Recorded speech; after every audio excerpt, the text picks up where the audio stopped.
Today we explore Elizabeth Warren's proposed tax code. We learn a little bit from the French, oui oui.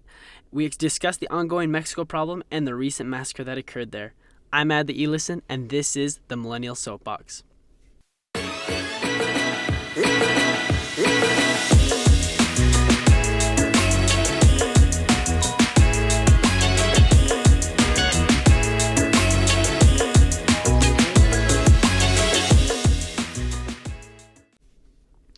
Hey guys and gals, just a couple of housekeeping items for you before we jump into today's episode.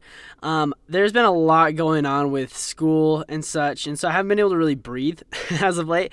I recorded an episode actually a week or two ago, and I haven't even been able to get to edit it due to just the craziness that's been going on with school, just the amount of assignments and essays I've been having to turn in. I promise I'm going to do my best to be better in the following week so I can keep you guys with new content and keep you guys updated. I'll be releasing the episode, I guess you could say kind of posthumously, but it really isn't because there's no death involved. But I'll be releasing the episode that I recorded a couple weeks ago with this one here shortly, thus we can kind of catch up from the news that has been happening as of late. Also, I don't know if you guys have been able to see on any of the social media, but we have our new logo up. It's fantastic. You'll be seeing it with your album artwork if you're listening to us on Spotify and Apple Podcasts. Let me know what you guys think of it. You can DM me on our various social media platforms. Or on Instagram, Facebook, Twitter, or you can email me at millennialsoapboxpodcast@gmail.com. So to jump into today's episode, I really just want to give you guys a quick update on the polls. On average, we have Joe Biden, who is polling nationally at an average of 26%, followed by Elizabeth Warren, who is on average at 20.8%, then Bernie Sanders at 17.8%, and then Pete Buttigieg at 8%. Now, everyone else is kind of irrelevant at this point, but I'll keep you guys updated on any major changes to the race that are maybe coming up. So the first story I want to talk to you guys about. So CNBC came out with a news article about Elizabeth Warren and her tax policy. I want to share it with you guys really quick. The title of the article is, "These are the taxes Elizabeth Warren has proposed in the 2020 race." This is published by a gentleman named Jordan McDonald. It says, presidential candidate Senator Elizabeth Warren has garnered a reputation during the campaign as a liberal firebrand with a plan for everything. Her crusade against the wealthy of America has rankled donors and politicians in the upper echelons of both the Democratic and Republican parties, but has resonated with potential voters ahead of the Democratic primaries. Here's a look at the taxes Warren plans to enact if she wins the White House in 2020. 1. Her ultra-millionaire tax.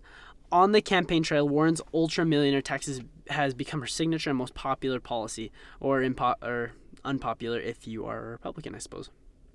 The plan will call for a 2% tax on every dollar a household has above $50 million, which would increase a 3% tax for households with above $1 billion. Warren projects her plan would raise more than $2.75 trillion in a 10-year span, which will allow her to finance some of the more ambitious parts of her agenda, such as universal health care, free public college, and a cancellation of all student debt. Americans with a net worth of over $50 million who renounce their citizenship to dodge the tax will be subject to a 40% exit tax. Now, I want you guys to remember this 40% exit tax in a little bit because I'm going to come back to it. In November, Warren updated her wealth tax plan to double the rate on net worth over $1 billion to 6% from 3% as she sought to explain how she would pay for her Medicare for All proposal. According to economists cited by her campaign, this doubled billionaire tax would raise $1 trillion over 10 years. Moving on, she says that she's going to increase Social Security contributions for the top 2%. So essentially, we're going to be charging the top 2% more money on a broken program. She'll talk about rollback on Tax Cuts and Jobs Act, increased tax rate for gun manufacturers, increased accountability for private equity firms, moving military contractors to carbon net zero emissions, which is ridiculous. I don't know how you're going to be able to do that. She talks about her Medicare for All plan, which I will be doing a episode on in a little bit because I want to talk to you guys about the dangers of a single payer healthcare program and also a universal healthcare program, which in many aspects is one and the same. Now, Elizabeth Warren has always been a enemy of the upper class. She has routinely said that her campaign is grassroots movement. It's all small donations, and she doesn't take money from big corporations, which isn't really true. But anyways, her big thing is she says that the rich don't pay their fair share. She says that the rich don't pay their fair share, that they don't do the things that they're supposed to do, and thus the middle class is burdened with paying the majority of the taxes that are in the United States today. Just straight up, that's not true. That's incorrect in statistics and in theory as well.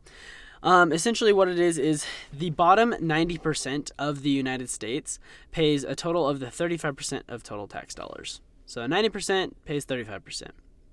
40% of total taxes are paid by the top 1%. Okay?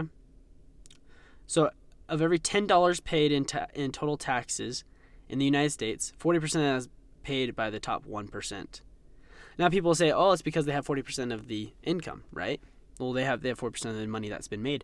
No, the top 1% only makes up for 20% of the income that is made every year in the United States. So, essentially, the majority of the taxes are already paid by the rich. So, the thing that Elizabeth Warren and others fail to understand is when incentive structure changes, behavior changes. So, essentially, you can't expect billionaires and billionaires and millionaires for that matter, to continue in the same way that they have when their incentive structure changes. If they're not going to be able to make as much money in the United States due to the taxes that they would have to pay, they will leave. And that's what I said when I was talking about the 40% exit tax. If someone chooses to denounce their American citizenship in order to avoid these taxes, there will be a 40% exit tax in order to leave behind your citizenship. Now, usually in America, we're having to build walls to keep people out. But when you get to the point where Elizabeth Warren is building essentially a tax wall to keep people into the country so people won't flee the country and leave because of the tax rates, when you have to charge someone 40% of their total income for them to leave the country, when you have to build a wall to keep people inside the country, I think you have bigger problems on your hands. That's starting to sound like the Berlin Wall a little bit, just in an economic and financial sense. But here's a little story for you guys to understand what I mean by this. So, there once was a guy that came upon a group of men, and they're all laughing, and the gentleman walks up and he says, "Hey, what are you guys laughing about?" And the leader of the group of men says, "Watch this. This is the stupidest boy in the entire world." And he says, "Hey, boy, come here." And a boy that was sitting on the curb walks over, and the gentleman holds out both his hands. One has a $10 bill in it, and the other one has a $1 bill in it. And the leader of the group says, "Boy, pick one of the two." And the little boy picks the dollar, and everyone starts laughing again. And he's like, "Oh, this boy is so stupid. Why is he picking the $1?" Et cetera, et cetera, et cetera. Now, the gentleman that had originally come upon this group is puzzled by this, and so when the little boy walks off, he follows after the little boy, and he says, "Boy, why don't you pick the $10? You know that's worth more. Why do you continue to pick the $1?" And the boy says, "If I took the $10, the trick would be over." That's the thing that Democrats don't understand is if you continually take $1, $1, $1, then all of a sudden you start taking $10, then the behavior is going to change. They're not going to. You guys aren't going to have that. You guys are going to have that those taxes. You're not going to be able to pull those kind of taxes from the people for that long. Now, if you don't believe me, and a lot of people don't, they say that I am crazy when I say this. But if we want to learn from another country that has done this, France has had a wealth tax for well over close to 25 years, And let me tell you what's been happening. So with this wealth tax, between the years of 2010 and 2014, 42,000 millionaires have left France because of this wealth tax. Most have moved to Belgium or Portugal because they have a flat tax, which I am an advocate of with some nuances, but we won't get into that. The fact of the matter is that 42,000 millionaires have left between 2010 and 2014 France due to their wealth tax. 42,000 people That's a ton of people. And that's not including like essentially the potential taxation that you'd be able to have on the children of those 42,000 millionaires, which the chances of them being successful and garnering a lot more tax money from them is pretty high. Now, Eric Pinchet, he's a French economist that said the wealth tax that they have had in France from the years 1998 to 2006, they earned about $2.6 billion per year. However, it cost $125 billion in capital flight between the same years. Essentially, capital flight meaning that $125 billion worth of business, worth of people left the country due to the rate of high taxes that they have. So essentially from $2.6 billion per year, in that 8-year span that they measured, still doesn't cover for 1 year of capital flight lost in that country. We've seen that France has been having a lot of political turmoil. For example, last year during the World Cup, there's a lot of things that had to be cut out and censored because of the riots and the protests that were happening in France during that time. And we have seen that censorship in that aspect. So the French have been in a type of political turmoil in the last couple of years. Now, Mark Cuban, the owner of the Dallas Mavericks, and I'm sure he's on Shark Tank. He does a lot of different things, but he sounded off against Elizabeth Warren. He says in a tweet, he says, she also knows that there's a lack of equity in her plan as well. This is a great article of one of his equities, and he puts a link to a website. He goes on saying, I'm fine with paying more tax. I've said it for years, but the senator is like every other candidate. She's selling shiny objects to divert attention from reality. Then he goes on and says, the reality for Elizabeth Warren is that this is as much to divert attention from her income and net worth as much as anyone else. Other than Steyer, she's the wealthiest of all the Democratic nominee candidates by far. So the fact of the matter is, he's right. It is a shiny object when she says, I mean, can you imagine if someone comes up to you and says, hey, look, if you ever get sick, I'm going to take care of you. If you ever get sick, I'm going to take care of you. If you go to college, I'll pay for it. And if you have already accumulated any type of debt, I'm going to take care of it. Any type of, student loan debt, I'm going to take care of it already. It sounds great. However, it comes at a cost. I mean, for example, this last week, I got into a Facebook discussion with one of my former coworkers, and she was saying that, for example, Bernie Sanders was only going to raise taxes 2% on the middle class in order to cover for his massive cost of his universal health care plan. Now, I called her on that, and she sent me a article that directed me to Bernie Sanders' healthcare plan. Now, as I read through the article, it said in the article that after all of the tax increases and such like that, there would still be about $500 million unaccounted for that would need to be fundraised or brought to light in any other different aspect, because there was still $500 million that was lacking. So I came back to the lady I was talking to, and I said, all right, well, it says 2%. You're right about that.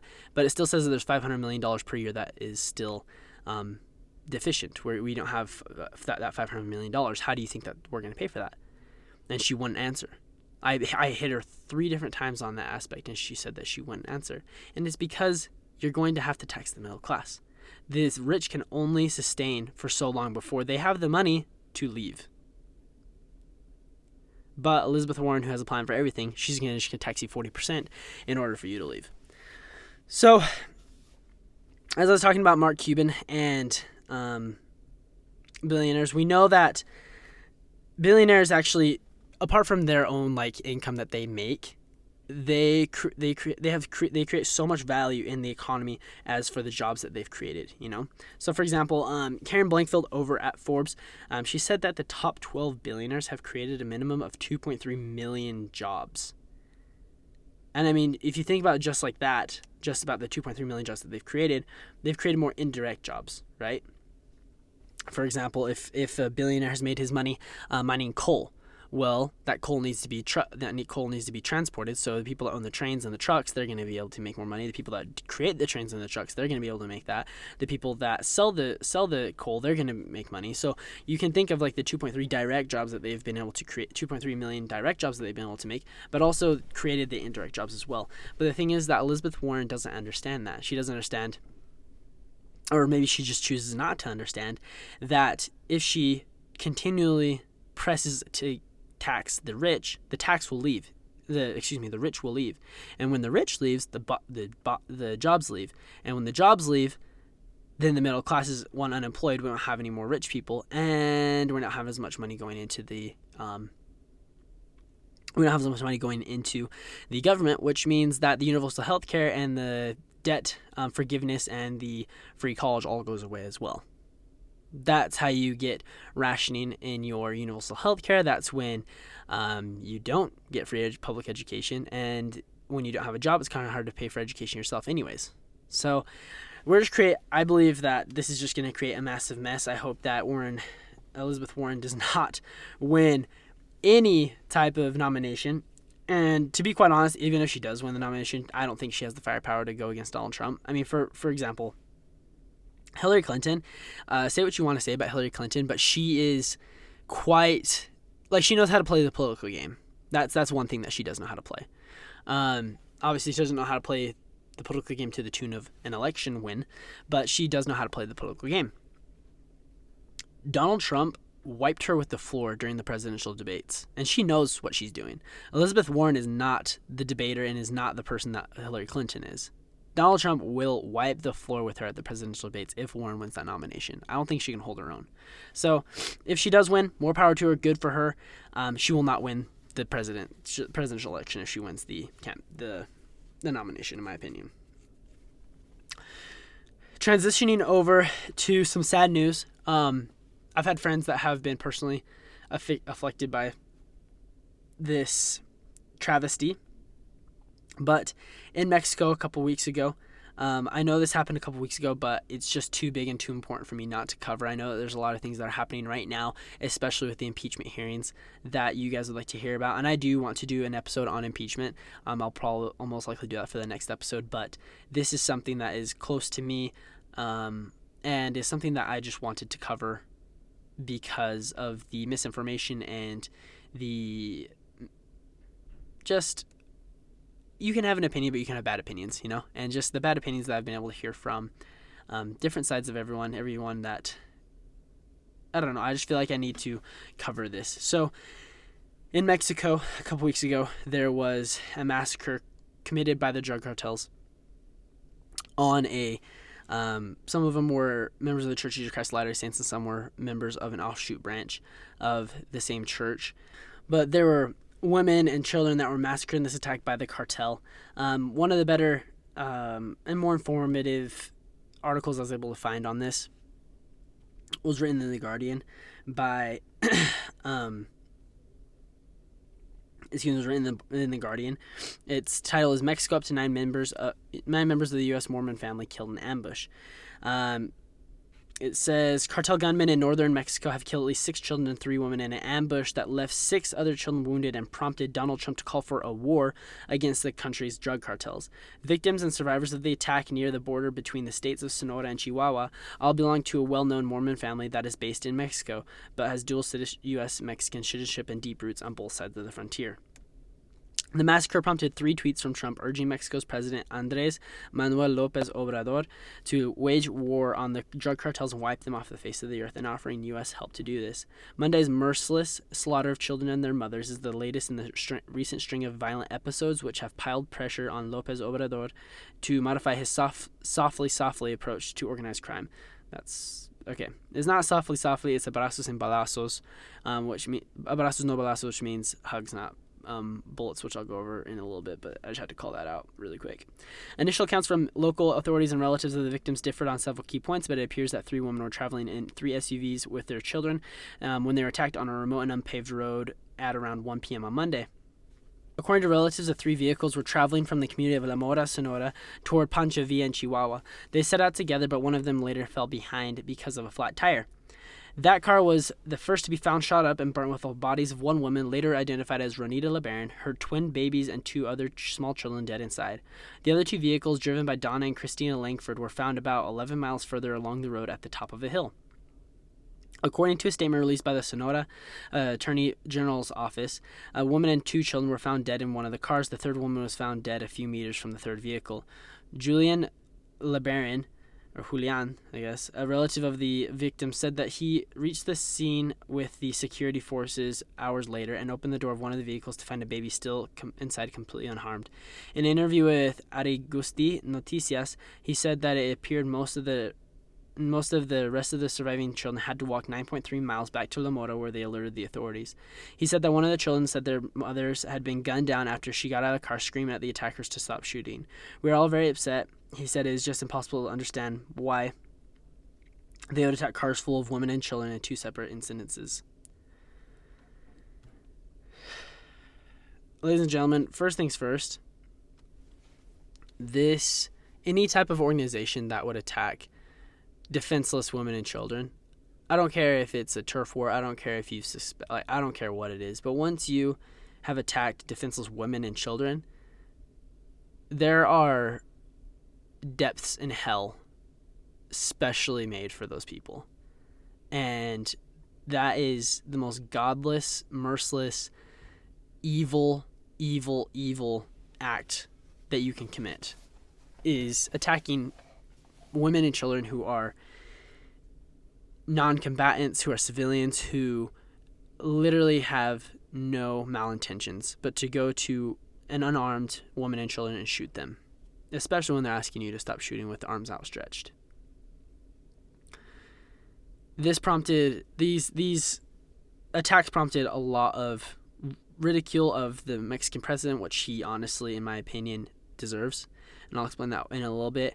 But also it drew criticism and support from our president, Donald Trump. President Trump, he tweeted, I said, "A wonderful family and friends from Utah got caught between 2 vicious drug cartels who were shooting at each other, with the result being many great American people killed, including young children and some missing. And if Mexico needs or requests help in cleaning out those monsters, the United States stands ready, willing, and able to get involved and do the job quickly and effectively. The great new president of he's buttering him up. The great new president of Mexico has made this a big issue, but the cartels have become so large and powerful that you sometimes need an army to defeat an army." And in a separate tweet, he says, "This is the time for Mexico, with the help of the United States, to wage war on the drug cartels and wipe them off the face of the earth. We merely await a call from your great new president." Now, first things first, the new president is not great. He's not. I mean, the one before, so right now, Presidente Obrador, he's not great. The president before they had that, Presidente Peña, he was worse. Oh my gosh, he was so much worse. I'll explain this in a second. So, the solution is we have to do something, because the Mexican government isn't going to do anything. They're not. I'm sorry. I love Mexico. I go there at least once a year. I love Mexico. The government will not do anything. Well, why won't they? Let me tell you. So as I was saying, the president before the current one that they have right now, his name was Presidente Peña Nieto. And he was the president from 2012 to 2018. So during that time, there's this gentleman named Joaquim El Chapo Guzman. He was the leader of the Sinaloa cartel. We actually captured him and we put him on trial. I believe it was earlier this year, actually.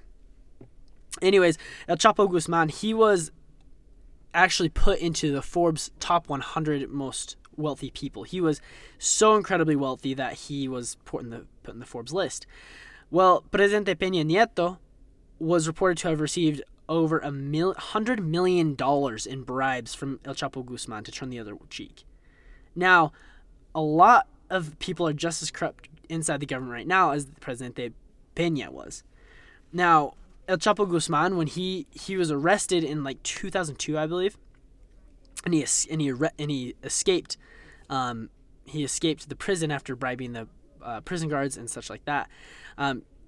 Even though he had a combined $8.8 million bounty on his head between Mexican and American rewards, he essentially just kind of like walked free in like Sinaloa and like Culiacan and like all these places where he had control of, because he had the government and the police paid off. So the Mexican government doesn't have a history of being strict or hard on cartels already, especially when your president is receiving $100 million in bribes in order to not have the United States or anyone else try to arrest you. So, apart from the Mexican president getting paid off $100 million, the current president, his name is Andrés Manuel López Obrador. He's really soft on cartels and has a policy in place that I had mentioned previously. It's called abrazos, no balazos, which means hugs, not bullets. This is in reference to the handling of the cartels. He wants to work with them, slowly cut them out, kind of phase them out and kind of thing. He doesn't want to wage war. He doesn't believe in war. He's kind of the more left-leaning side of Mexican politics. So, as I said, Mexico's not going to do anything unless we make them do something. So, the U.S., we're going to have to do something. My idea, personally, is a two-part idea. 1, build a wall. 2, treat them like the mafia. I'll explain what I mean right now. 1, a wall. Stop saying it won't be effective. I'm so sick of people saying that a wall won't be effective. Okay? Walls work for better or worse. I'm not saying that the Berlin Wall was a good thing. I'm not saying it was a moral thing in that aspect, because it was communism versus capitalism. Communism is, in my opinion, communism is the devil's form of governing. And yeah, I'm not for that. But you know what? The Berlin Wall wasn't a good thing. Ronald Reagan got teared down. Perfect. We got to integrate Europe again. However, was it effective? Yes, it was effective. Thank you. Now, another example of a wall of being effective is the wall that Israel built to decrease suicide bombings. The Israeli Minister of Foreign Affairs reported in 2002, he said, there were 452 fatalities from terrorist attacks in 2002. Before the completion of the first continuous segment in 2003, 73 Palestinian suicide bombings were carried out from the West Bank, killing 293 Israelis and injuring over 1,900. Then, after the completion of the first continuous segment through the end of 2006, there were only 12 attacks based in the West Bank, killing 64 people and wounding 445. Terrorist attacks declined in 2007 and 2008 to 9 in 2010. So we went from 452 fatalities to 64 fatalities, and then almost 2,000 injuries to 450 injuries. And then we went from a total of 73 suicide bombings to 9 suicide bombings in about a 10-year period, if being generous. And this is due to that wall. So don't tell me that walls don't work. These both point, the Berlin Wall and the wall that the Israelis built on the West Bank, both prove the fact that a wall works. It will streamline traffic into the points of entry, which would make it more difficult for cartels and others to seek, It'll make it difficult for cartels and others who seek to cause harm to commit illegal acts coming into the U.S. So don't tell me that it's not going to work, because it will work. A wall is effective and has proven effective twice in recent history. When was the Berlin Wall taken down? Was it 89, 91? So in the last 30 years or so, we have two very modern examples of walls working. So don't tell me that it's not going to work. 2, we need to treat the cartels like a mafia. They're organized crime. That's what they are. And the fact of the matter is, we're not going to mobilize. We might mobilize agents like DEA agents, something like that, but we're not going to mobilize American troops into the cartels on a full frontal assault. Like, they aren't a standing army, you know? Like, we're not going to be like, hey, Marines, go attack this point, or whatever the case may be. That's not what's going to happen. Furthermore, I know you guys are going to like this, but this is a massacre. It was an act of violence. It wasn't a terrorist act. It wasn't a political hit. It wasn't anything like that. This wasn't a terrorist act. It does merit a U.S. response, however, and I believe that we should begin with treating them like the mafia. So, in the 20th century, we had a massive mafia problem. I want to tell you guys a little bit of history about the American Mafia, just so you guys can get an idea of where I'm coming from. So the American Mafia, which is a separate entity from the Sicilian Mafia, was a predominantly Italian organized crime entity that rose to power in the Prohibition era in the 1920s. They would racketeer and sell illegal booze, and soon flourished due to the extortion that they so heavily relied on. So, what did we do to fight it off? Because if you know, in the 50s, 60s, and 70s, the Mafia was a very, very powerful organization. So I went to history.com and read up on it a little bit. And this is what it gave me. It said in the early 1950s, which I'm saying is this is what we did to fight it off, Estes Calver, a U.S. Senator from Tennessee, launched an investigation into organized crime and held televised public hearings that represented the first time any part of the federal government publicly recognized the existence of the American Mafia. However, citing a lack of specific evidence, the FBI and other law enforcement agencies, along with Congress, failed to take any substantial action. Then, in 1957, police in the small upstate New York town of Appalachian raided a gathering of more than 60 mobsters from around the country. In the aftermath of the raid, the government could no longer ignore the mafia's existence or insist that Italian-American crime gangs operated only at a local level. In the early 1960s, U.S. Attorney Robert Kennedy stepped up governmental efforts to fight organized crime and corruption in labor unions. One of the Kennedy's top targets was Jimmy Hoffa, the head of the million plus member Teamsters Union. Kennedy also pressured FBI Director J. Edgar Hoover, who had been slow to pursue the mafia, to intensify his agency's efforts against mobsters. The FBI, whose investigators up to that time had scant knowledge about the mafia's operations, began an electronic spying program that netted valuable information. Another development came in 1963 when convicted New York mobster Joe Valachi broke the mafia's sacred code of silence, or omerta, and became a government informant, revealing and confirming details about the mafia structure and customs for that time. So the 50s were the first time they actually kind of took them seriously. I believe that we should wiretap known cartel operatives. I believe that we should try to get an inside person, which I believe that we already have. I'm not saying we aren't already doing this, but I think that we should ramp it up and actually take the cartel as seriously as we took the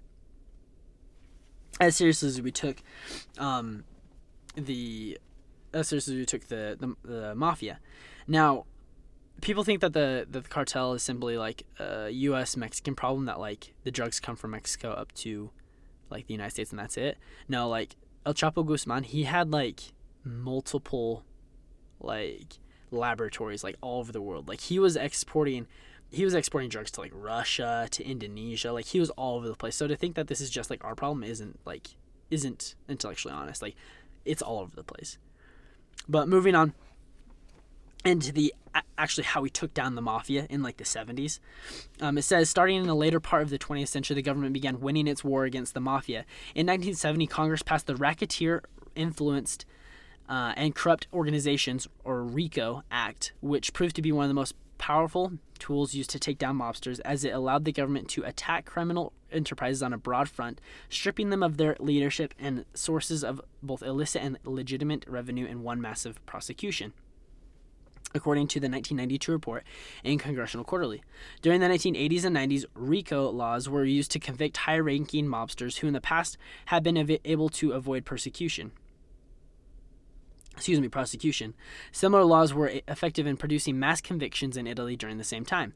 Some mafiosi, faced with long prison sentences, opted to testify against fellow mobsters in exchange for a place in the witness protection program. Additionally, mafia membership in the U.S. declined as insular Italian-American neighborhoods, once a traditional recruiting ground for mobsters, underwent demographic shifts and became more assimilated into society. By the early 21st century, the American mafia was a shadow of its former self, and the FBI had began cutting resources devoting to investigating organized crime. While crime families in New York and Chicago, the long-standing centers of mafia activity, have been battered but not driven out of business, many crime clans around the rest of the U.S. were in disarray or on the verge of extinction, according to the New York Times journalist and organized crime researcher Selwyn Robb. So, I think that we should be helping Mexico to pass certain types of legislation that would allow us to kind of treat the Mexican cartels how we treated the mafia. I think that we need to cut down on how they recruit people. I think that we need to cut down on that kind of stuff. And I believe that we need to be, once we do catch those people, I think we do need to be quite aggressive in what kind of deals we offer people.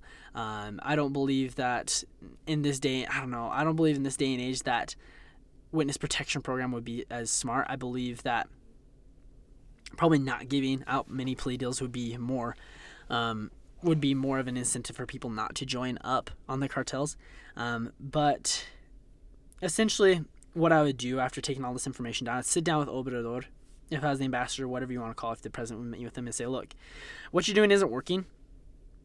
Abrazos no balazos. It's not working. And now your problem has become our problem because our citizens are getting killed. And quite frankly, we have a massive problem with opioids and drugs in our country already, and the drug cartels are just exacerbating the problem. So, I think that the best way we could go about this, we'd start an agency, all right? Now, I know you're like, well, Hadley, you're a Republican. Why would you want to expand government? Like, why would you create another agency? Hear me out. So, this our agency would encompass forces from Mexico and the U.S. This would do one of two things. It would promote. It would actually do one of two things. Yes, it would promote unity between the governments, so we'd be on the same team essentially. But it would also let the U.S. be a watchdog over the drug war effort, because I don't trust the Mexican government to take care of this problem, because they would have taken care of this problem if they wanted to, but they just haven't yet because they've been getting paid off essentially. This agency would have a 20-year lifespan. Okay, just 20 years. I'm in favor of this more than just expanding the powers of an existing agency such as the DEA or DHS or CIA, so thus they won't have like overreach in the future. And also like a 20-year lifespan would increase the urgency in both countries' efforts in the drug war. So that way, after 20 years, it could kind of dissolve, and they could dissolve like these powers into like the other agencies, I suppose. But I just don't want to expand the powers already of the current agencies because I believe that they would abuse them in the future. This agency would have open information flow with DHS, Department of Homeland Security, the DEA, the Drug Enforcement Administration, and the CIA, which is Central Investigation Agency. Central Intelligence Agency. And this would just have this promotion of free flow of information would just be able to help all four agencies work together and essentially to combat the drug cartels. Also, when caught, there would be no plea deals given to cartel members, with the exception that if they have valuable enough information. Personally, I would allow them to replace the death penalty with a life sentence. This, like I said, this would help to disturb further recruiting tactics and further crime, and thus would be cutting out the legs from underneath the cartels. So, like I said, in conclusion, I would build a wall because it is effective, and two, I'd treat them like the mafia. We would create an agency, we'd expand it, we'd expand power, put more money into these agencies, and thus we could be able to cut the legs out from underneath the mafia. From underneath the cartels. Another thing that I've played around with is just legalizing drugs in the United States. I don't believe that's going to happen. I've heard a lot of people saying that they want to do that they want to legalize drugs. But personally, I don't think that that's going to happen in the near future, simply because of like the level of opioids, the level of the opioid epidemic that we already have in the United States. I don't think that that's a plausible solution. It might be possible later in the future, but not right now. On a personal note, like I said, I have friends whose family members who were victims in the attack. I'll be putting their GoFundMe and their money raising campaign website in my bio. I'll be posting on like online and such like that for the next little bit, so you can contribute to their help. But we're at the end of this episode, so we're gonna close things up with a fun fact with Adley.